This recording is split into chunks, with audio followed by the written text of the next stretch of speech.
Assalamualaikum dan salam Malaysia Madani.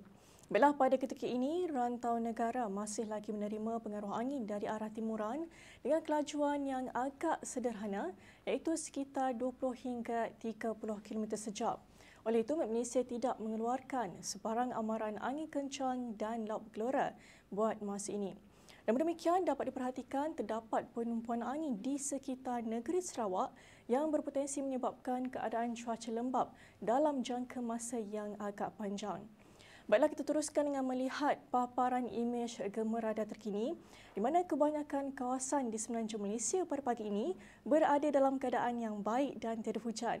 Hanya sedikit hujan renyah yang kini diperhatikan di bahagian pesisiran daerah Dungun dan juga Kemaman di negeri Terengganu, dan keadaan hujan ini dijangkakan akan beransur reda tidak lama lagi.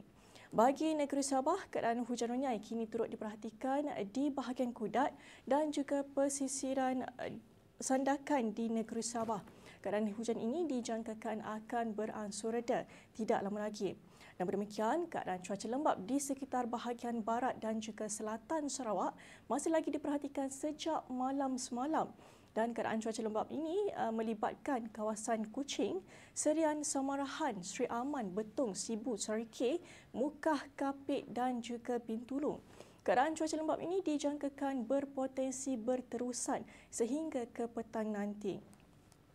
Baiklah, kita lihat ramalan cuaca petang nanti. Hujan berserta ribut petir diramalkan berpotensi berlaku melibatkan hampir di kesemua negeri di semenanjung Malaysia, terutamanya di bahagian pedalaman, negeri-negeri utara dan pantai barat semenanjung. Manakala bagi Sabah dan Sarawak, hujan diramalkan berlaku melibatkan bahagian timur negeri Sabah serta di kebanyakan bahagian di negeri Sarawak, terutamanya di bahagian utara dan pedalaman negeri Sarawak.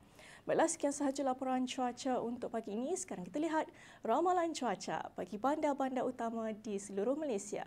Sekian, saya Wani Yahya. Assalamualaikum.